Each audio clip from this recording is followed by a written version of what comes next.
Let me share my screen. I want to showcase you guys actually two different works. One is a professional portfolio that is for a designer at Google, and another one that is mine that actually applied with this resume and this portfolio for Google as well, and I got the job offer from them. So my portfolio is not updated as well, so this is something that when I was a student I created that to start applying. So it's good for people who just started to see with what type of portfolio you're able to actually get a job in good companies, right? So with that said, let me showcase you a brief of what I have here. So in your portfolio, this is very important that you, first of all, when they click on your link, they be able to see a brief of who you are, because they only see an email from you or a small LinkedIn image of you. So it's important that you try to attract them and give them something that they can remember you by that, right? So here what I try to do, as you see, I don't use that much color on the screen, so it's black and white. And so with that said, the focus will be on what I wrote down there and also the picture that I have here, right? So very simple, I try to showcase that, hey, I am actually from a different country, I'm international, with the way that I say salam, it means hi or hello here. And just they can see how I look like in a normal life. I'm enjoying my coffee, and also what I do, right? At the top part, anything on the navigation, anything that they might be interested to know about me, I try to categorize it on the nav, and I didn't try to overwhelm them to put a lot of stuff on the nav, or don't put enough information and they have to go through every single page to, for example, find one of these two. For example, a lot of people don't put the about me or contact at the top, and if they don't, so people will struggle. It happened to me a lot with people that I actually interview. I have to go through to their resume and see if they have any contact information or not. Or a lot of them even don't put resume on their website, and they only have contact. And I'm like, I want to see your resume, so I have to email you and ask you to send me the resume. It doesn't make sense. So make sure on the navigation you give them your work, your resume, a way for them to contact you if they want to, and about me if you're interested to say more about yourself. That's personal and optional. It's not necessary though. Any questions at this part?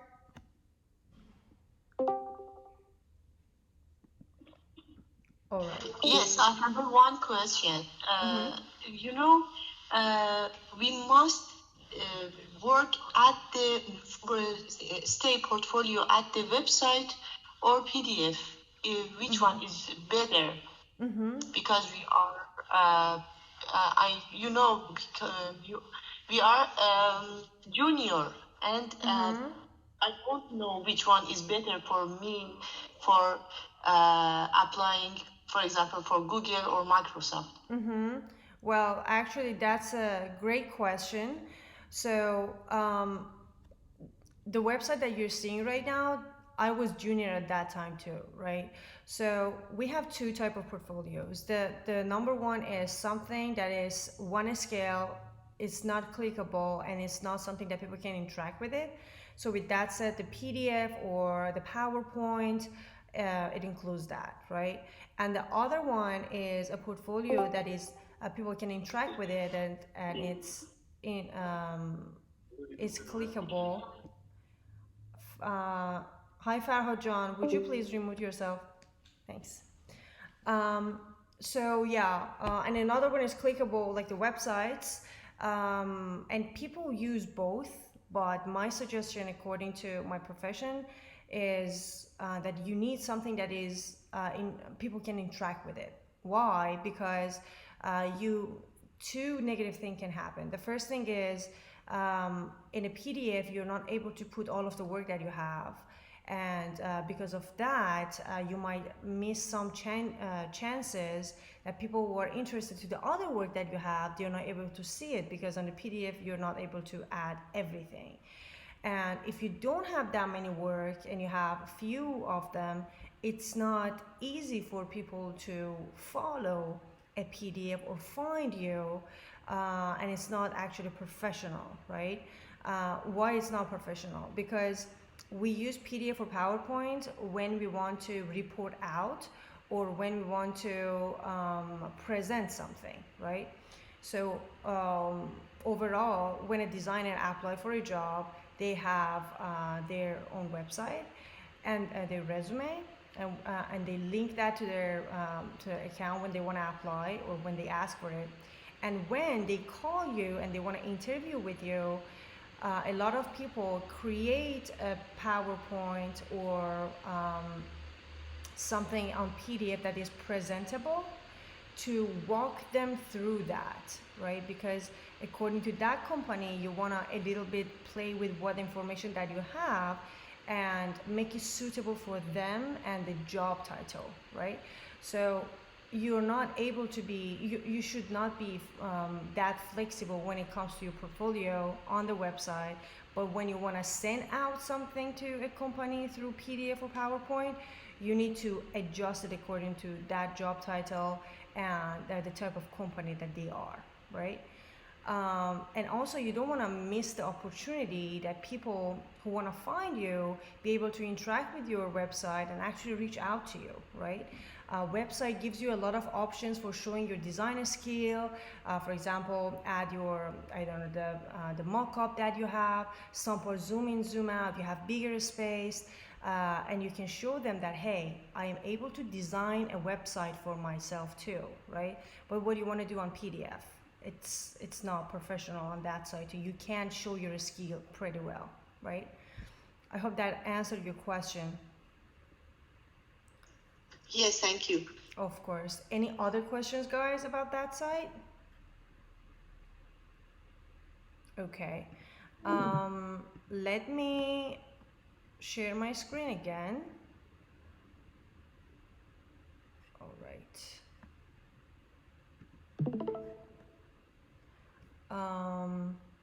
Okay, can you see my screen now? The website? No, I can't. I see it again. Okay. Do you see it now? No, I see No. this screen right now. Interesting. Let's see. Screen, entire screen, go live. All right. Can you see it now? Yes. Yes, yes. All right, perfect. So we had the top part of it. We talk about what information we need to have on an app and the hero page. I don't know if you know what's hero or not, but the first screen that when someone open an app or website, we call that first screen hero, because that screen actually make a decision for the rest of the page. What that means, it means someone will be interested to scroll down or interact with your website, or on the other hand is all of the information that someone needs to navigate through your website or app should be available on hero screen. So at this point, this is important to attract them, tell them about yourself a little bit, and also give them options to navigate through website anywhere that they want to go. Now, if someone want to scroll down, as you see here, I put a line here so they can feel like there is something happening out there, so they can scroll down, right? So, or if they don't want to, they can go to the work, and on any of these they click, they can see the work, right? Now, another thing, see, everything is gray or white and black here, but when they scroll down, they can see colors. So I wanted to, attract them to this part and they feel like this is the part that matters. So that's why I did that, and I got a lot of compliments on that side from them. When I say them, a lot of recruiters talked about that because I was junior, right? Again, guys, don't forget this is junior designer work. Right now, none of these work actually are updated according to what I did so far in last 4 years in America. So now I want to walk you through one of the work and the steps that I went through, which I want this one. Mobilizing technology for deaf people.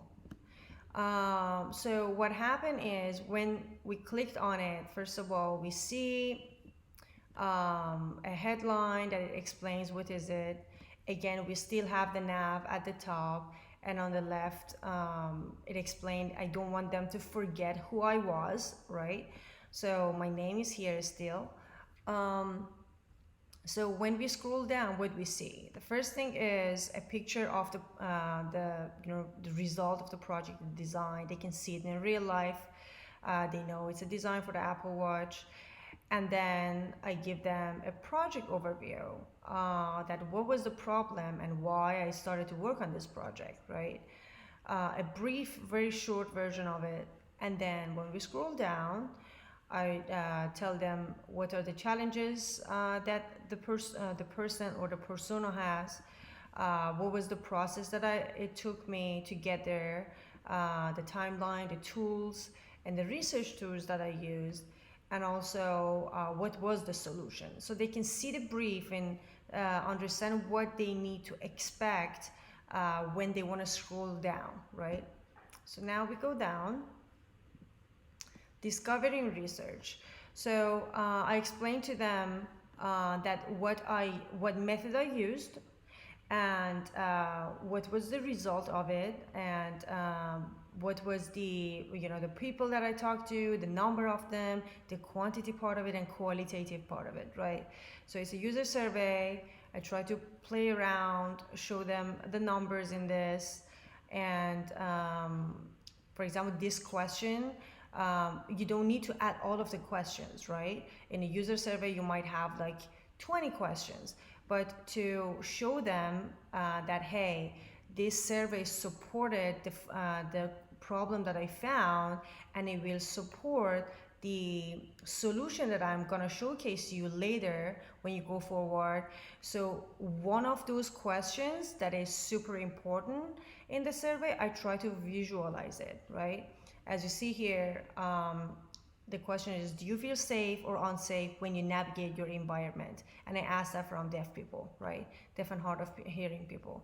And if I circle back and I want to redesign this, I definitely will add somewhere on this section that my participants were deaf and hard of hearing people, right? I didn't add it here, but because I thought maybe because I added here, maybe they can see it. But now that I have more experience, I know I have to make it bolder, that they know actually I found people that they are deaf and hard of hearing, and 60% of them feel unsafe when they navigate their environment, right? Even though, see, I still added stuff here, but when people go through your portfolio, those parts that you visualize and they're bigger, they're bolder, they're skimmed through your portfolio. So yes, you have to add the information, because if they're interested, they're gonna read through the whole thing. But you have to make sure the most important part is the visualization part, something like this, right? And you have to add all of those important details and information there as much as you can, and it doesn't make them overwhelmed, right? So that's it. And then that was user survey, the information and result is here, and what happened. One trigger question that is here, I added. And then user interview. So I interviewed with people. I explained here what happened, what were questions we asked very shortly, and what was the result. And again, one example, I tried to make the quote bolder. It says, I can't understand a car is coming during my walk, or a wild animal gets closer to my tent, right? because it's while they're navigating the environment when they're camping, right? So that's why they said something like that. So 2 triggers, I showcase that I know how to do a survey, I know how to do user interviews, and then now I want to actually showcase how I gather the information together.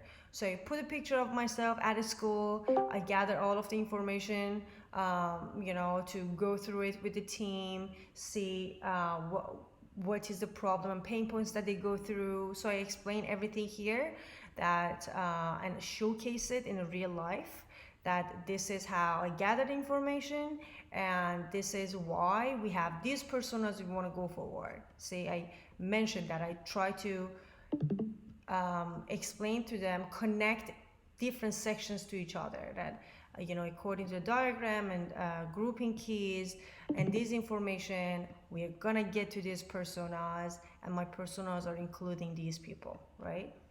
And then I go and showcase the personas.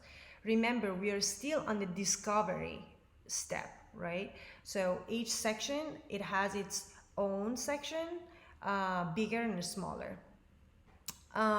So here I tried, I designed it, a persona, as I explained, who is James, what are the problems that he goes through.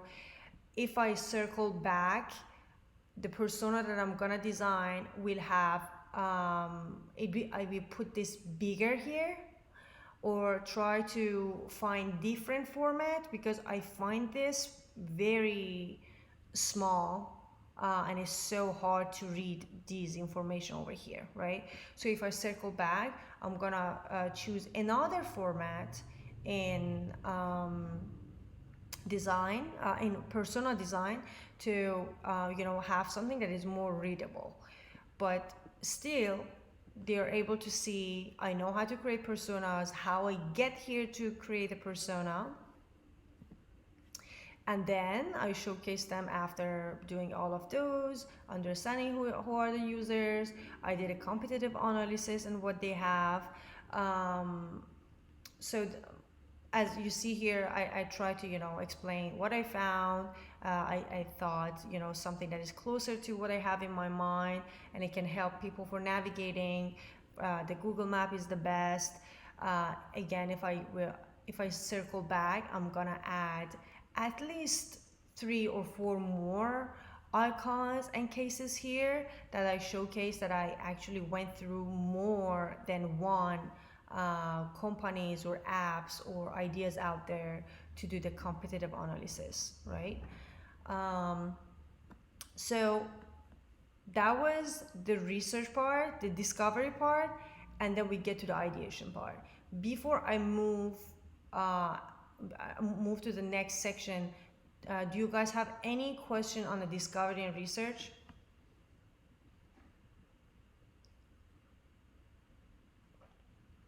Okay, I hear none. And you guys are still here. Okay, perfect. Discovery and research is done. Then, as you see, just a little thing. Do you see the ideation is here, and then the little sections under ideations are here? So play with your UI work to create a different section. You don't need to make everything bolder when you want to create a section, right? Very easily, by just moving your text around, you can create a section. If I was putting the ideation here, the UI could be a little uglier or maybe hard to follow and understand. It's a different section. Easily, I just moved it in a middle. Say I have a separate section. Just be creative and play about it, or play with your ideas. So now ideation. We go through a different section, what I have on the ideation part. My solution. Wow, this is wrong, right? Now that I have more job experiences, I'm not fresh out of school, I can see that this is not a good thing to have here, because solution should come after a little explanation of how did you ideate around the problem that you found, and now this is your solution. So there is a gap here. Before I jump to the my solution, we need to have a step that is showcased. There's a workshop, or I did card sorting after having the ideas down there. Something that is showcased, that you get together, you have your ideas out, then according to the voting and all of the stuff that you found on research, this is the solution that you found, right? Even though here I'm explaining that according to the information and feedback that I collected in discovery and research, even though I say that, still I need to showcase how I come up with ideas and I got to this solution, right? So make sure you have that before you get to your solution. But let's go next step right now. After showcasing the workshop and how you got to the solution, now you talk about your solution. When you want to talk about your solution, you have to make sure you talk about the pain points and quantity part of your research, right? That how, because of this number and because of these pain points, the solution that got chosen are these solutions, right? So yeah, we talk about the solution with number and explaining about why we picked that from the quantitative and qualitative research. And after explaining that, you go through the sketches. You want to ideate around the idea that you picked with the sketching. Do not showcase your work by starting with wireframes. When you do that, they know that you're that type of designer that you just jump to the ideas. They want to hire you because they want to understand if you are able to do a good job of a design process. You need to showcase exactly from each step how you get there. I see on a lot of portfolios, especially junior designers, they just pass the rough sketches. Yeah, if you are, you have 10 years of experience, you sometimes people only just put their the final design over there, or a little bit of the collaboration that they did with other big companies, because they already have the job experience, they have everything there, they have people that they back up them because he or she worked with them, right? But as a junior or fresh out of a school person, we don't know anything, or we don't know anyone out there unless we be able to showcase our power with the fake project that we created, and show them that, hey, I know the design process, trust me, and with your help I'm able to grow and be a better designer, right? So again, do not skip the sketch part of design. This is super important for recruiters and people who hire you. So you add some rough sketches. I have like the ideas that I have here and why I added what. Very rough sketches, why I picked that. I try to write down stuff here, a little play with how it can look like, what matters, what type of features needs to be there, right? So you make them happy when recruiters scroll down. It's like, okay, she knows what she's doing. And I can see how she got there, right? And then I have a storyboard. So my storyboard, where I put my storyboard is in the wrong spot and section, as you see here. After seeing the sketches, you like to see after this what features you picked and how. And then after picking one of the sketches, you want to see the wireframe of it, but I have a storyboard here. So my storyboard needs to go to the discovery and research to showcase the pain points, or if my storyboard is about the solution that I found, it should goes before the sketches, right? So as you see here, I said, I have the solution and I think this is the solution. And then I put the storyboard, just showcase them with the solution, how their life will look like. And here we go, some rough sketches about that solution. So this should switch. The storyboard actually helps people to understand the pain points, and also if you use it for the solution, understand how it can help the customer or the user in the user journey that they have, right? For example, here this person is deaf and this person can't enjoy the nature if they're alone camping with themselves. Why? Because they're worried about the car coming, or a wild animal attack them. So here was the pain point. And now, very simple, we're talking about, oh, what is the app, or how it's gonna help him out, and oh, he got a notification and now he's safe, right? And look at this. This sketch is so stupid and fun. I remember I was sitting and doing some fun sketches on my what is that? The tablet. Very simple, but it doesn't need. You don't need to add a lot of work on that. You just need to understand why you're doing this, right? So this is something that very simple. I wanted to showcase how it can help. So don't spend too much time on stuff like this. For junior designers, I'm not talking about professionals. A professional who is working in a big company, you can't do something like this. For junior, that makes sense. I have one question. Sure.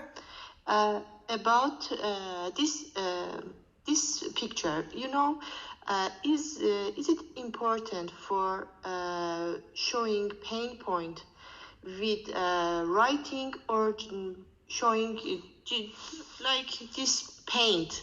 I don't know which one is important and useful. Okay, that's a great question, and that's actually something that we need to have a long session about it.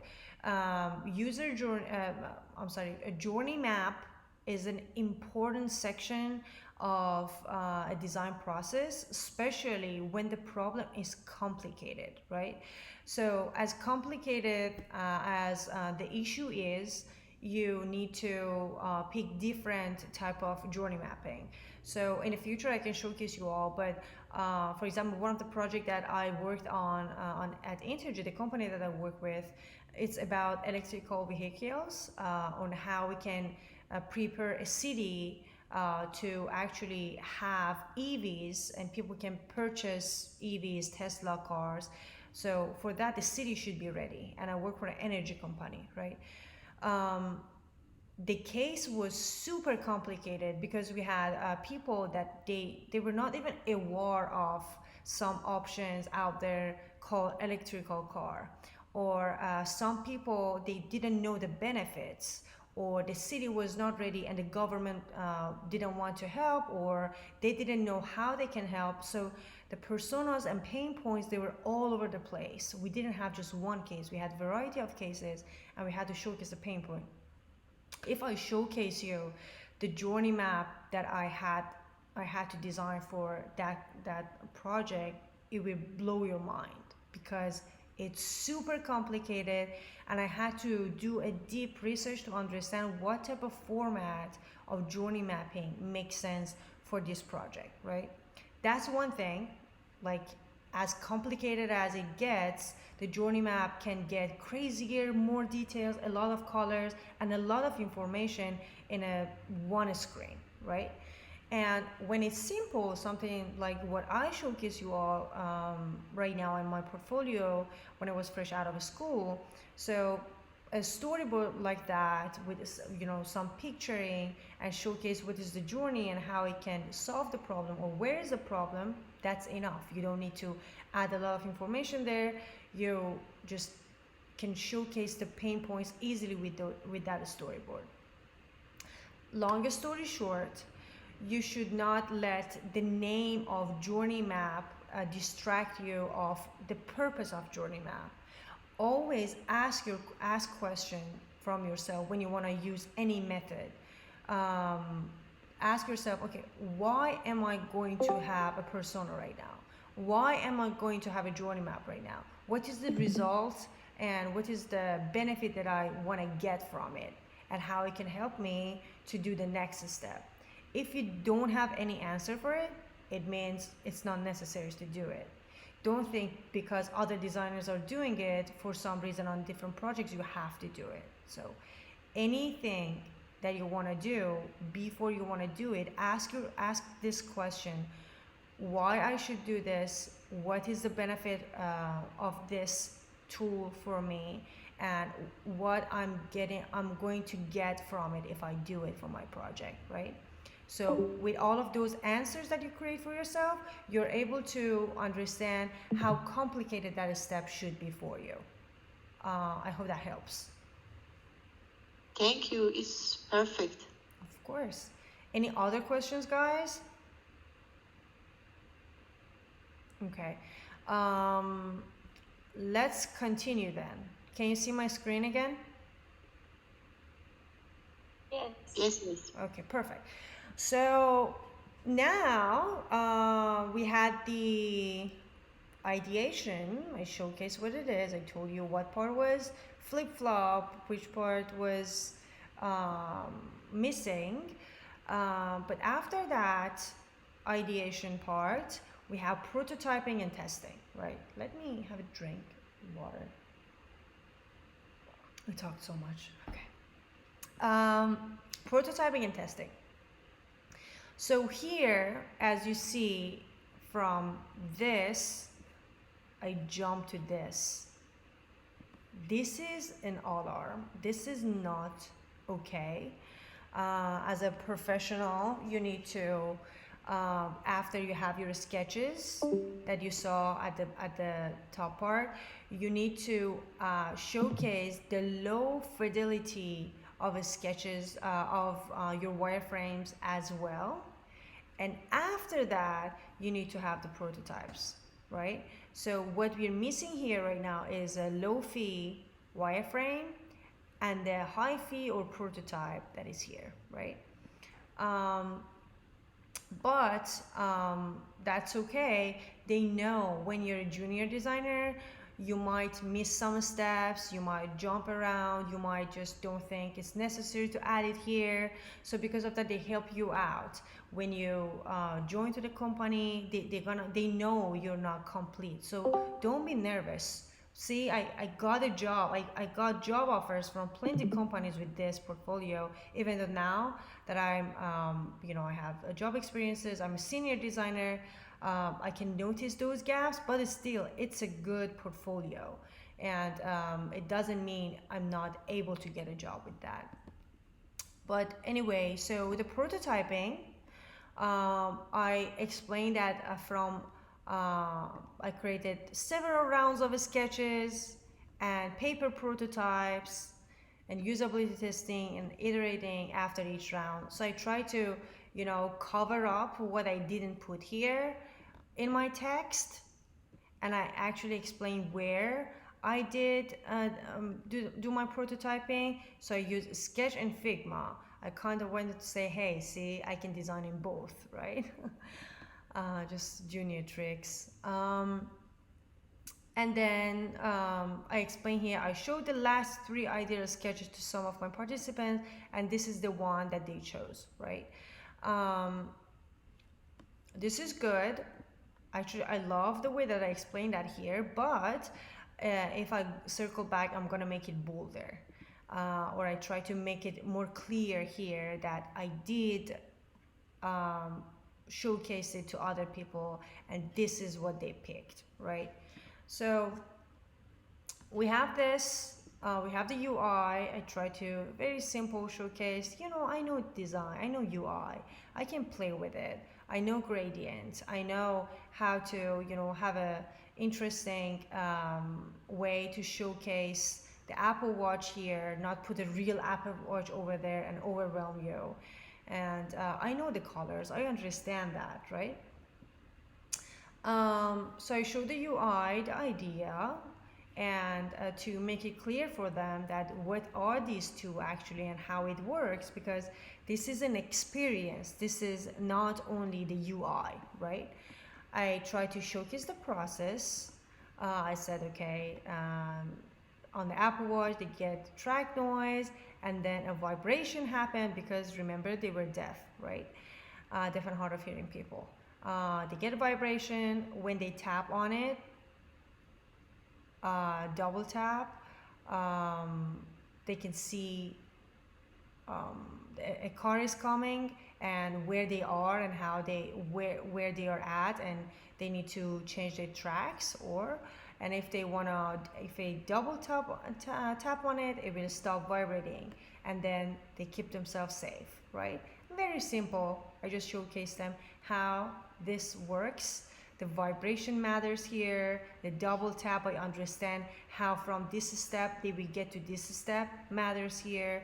So it's kind of my user flow, we can say, because the vibration and the interaction was something that it was important here. I didn't try to create a user flow with boxes here. No, I wanted to show them actually the interaction with finger on it, the vibration for the deaf person, and how they move around after. It's important. It's not just an experience about the application. No, it's about a human being in a nature experience, not sitting at home just play around with the app, right? So be creative. I remember this section got a lot of attention to recruiters. They were impressed that I didn't try to follow whatever other designers do and put a diagram here, and they found this pretty strong, that I was able to be creative and showcase, understand what is exactly the reason of showing the process, and showcase it the way that it helps the most to understand the process, right? So again, be creative. Don't think anything that is out there, just copy paste them. No, understand the reason of the step that you do, then do it the way that it makes sense the most. After this, I did usability testing. I did a great job at this part, to be honest. I'm so proud of that. So for the usability testing and result, I explained that it was hard to actually do it with hard of hearing people. So what I did, I tried to make a simulated situation there. So I made my participants who were hearing people, I tried to make them deaf by playing loud music in the headphone for them, and then ask them to interact with my Apple Watch and the app, right? So I even added a video here, not just picture, that they know it's real. So I'm walking around and I get a vibration. I notice that it's a different color, and it says there's a car coming in about a minute. Right off the bat, I'm imagining that what if I don't actually look at the vibration? I feel like it should be a different vibration to let me know that there's a car, because what if I don't look at it and I don't hear which way the car's coming from? But let's just say I see there's a car and that there's a minute coming. So either I'll tap on it, see how far away it is, and then I can either decide to cross wherever I'm deciding to cross, or stand still for a minute. But Okay. The reason that I played this is, did you see he was giving me ideas and he was thinking out loud? This video is not just proving that I was doing usability testing. It means I know how to do usability testing.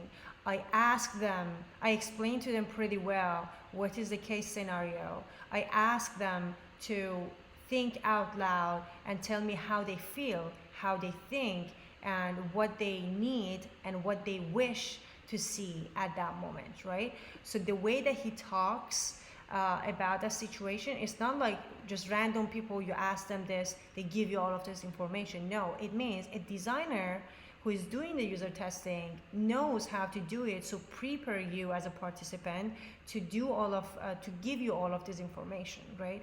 So or this the headphone thing was some ideas that I came up with to be creative and actually get the real response that I want. So it means you care about the idea, you really want to get the real answer, not just do something to add it to your portfolio. So you show your power by how you're doing it, why you're doing it, and after that, what you're going to do with that information.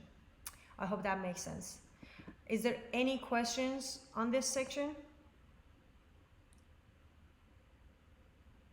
I have one question. Mm-hmm. Is it necessary to do testing when the project is not a real project? Yes. You, a student, when we are a student and the project that we are create, it's not real, how we can do testing? So this project that I'm showcasing you, it's not real. I just found a problem and I start working on it, and it's not a real project. That's what I came up with. So what you need to do, okay, when we talk about people who started an idea and now they're big companies, right? The first time that they found a problem, it was not a real problem unless they take it seriously, right? So as an example, someone who Instagram, right? The person who started Instagram, built the Instagram. Before that, before he or she wanted to, start developing it and launching it, that creator went through all of these steps until understanding that, oh, okay, this idea is good or bad, and then decide about go to next step or not. So now I know that you say, I'm a student, I just want to have some fake projects on my portfolio, and I don't care because I don't want to actually, develop that project and make it real. But what matters is you want to get hired with companies that they are working on real projects and products. So they like to see, when they want to hire someone, they know how to take care of their baby, which is their product, right? So how you are able to do that is you create a baby for yourself, have your product or project, right? And then do the same thing that you want to showcase to your future company that you want to do toward their product or project, right? Because of that, it matters that you go through the whole process from the research to get to the designing and testing, because you want to showcase them that you understand the steps, you understand the tools and methods, and you know how important these steps are, and you're not going to skip them, and you know in the real world what matters to them to find the right and real solution out of a problem. I hope that answers your question. Yes, yes, you did. I have another question. What about A/B testing? When we don't build the real product, how we can do A/B test? It doesn't make sense to me. I don't know. So what part doesn't make sense to you? No, I see what you did at this project. What I mean by A/B testing, that means you build two versions of a product and just to other people and take feedback. When the project is not real and it don't have real user. I know. I think not real. Just okay. Just. Okay, I understand your question. Okay, that's a great question. So I know that's not real, but let me give you some ideas.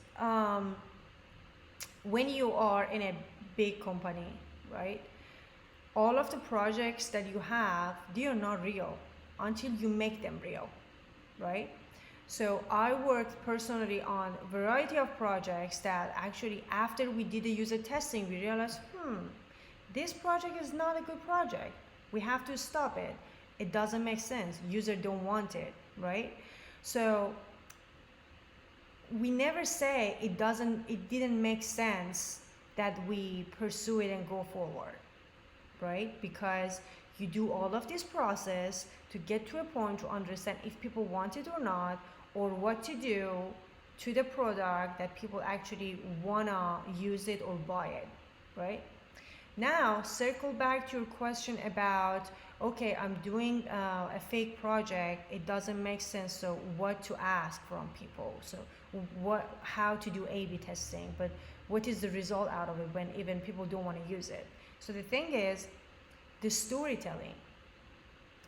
You need to have a story in your mind about the project that you came up with, and when you want to actually sketch about it and then you want to showcase it to people in A/B testing, I know people don't know what is that, but you have to create an idea and a story and explain that to them, that they feel connected, and then they start do the A/B testing with you and be able to give you a real answer, right?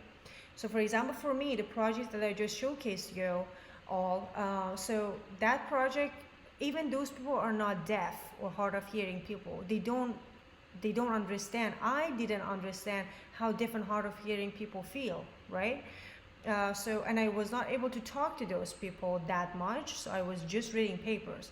So what I did, I was like, okay, I want something real. So I tried to explain to them exactly the story. I was like, okay, see, just wear the headphone and just imagine you are in a wild area. How do you feel? And they just took off the headphone. They were like, well, yeah, I'm in an area. I was like, okay, what if right now a car is coming and you don't know about it, or a wild animal is getting closer to you, you don't know about it because you don't hear anything. They were like, wow, that sucks, that's scary. So they were starting feel connected, and actually they start to come up with some ideas. They were like, oh, actually, what if a mountain is cracking and a lot of stones are coming down? I was like, yeah, exactly. So they were like coming to the story, feel involved and have empathy for deaf people.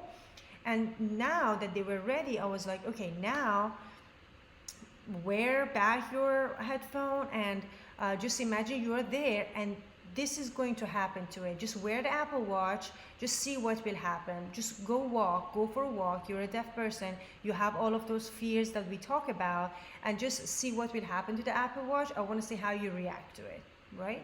So I created a story for them by talking to them, and the vibration on the Apple Watch and also the headphone, that they can feel involved with that project and also understand the problem to be able to give me answer and respond.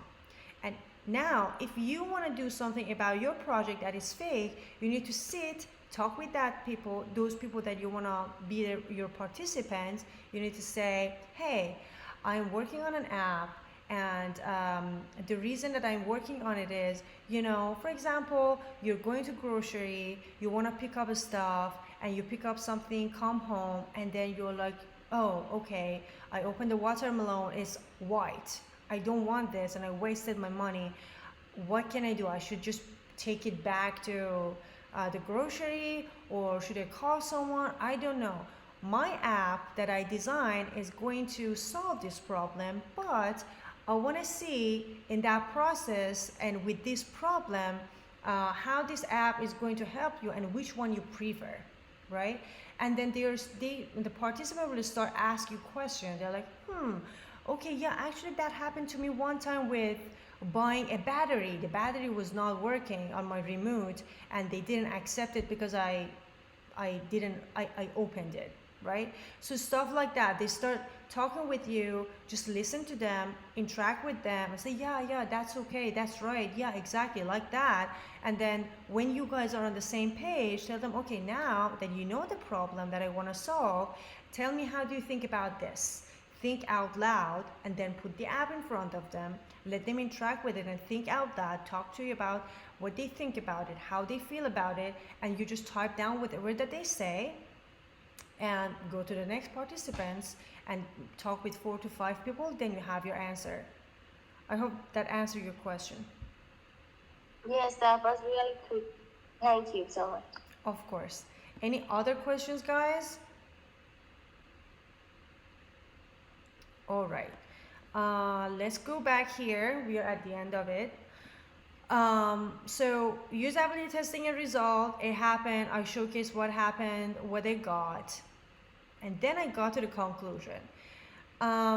At this part, after usability testing and result, guys, mostly it's better to actually have, if you're gonna revise it, according to the feedback that you get and redesign it a little bit, it's better you actually have the redesigned version at the bottom after usability testing, because it's important for recruiters to see what is the last result, what is the polished design that you have, right?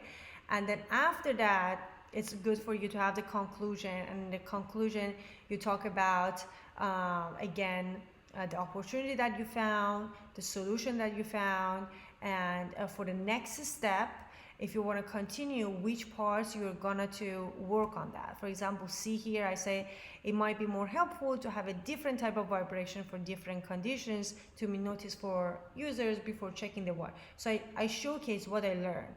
But what's missing here before conclusion is adding some different steps or different screens of what I designed for the UI purpose, right? Yeah, that's it. That was one showcase of work. This work actually got a lot of attention, and it's a fresh out junior design work. Any questions, thoughts, comments?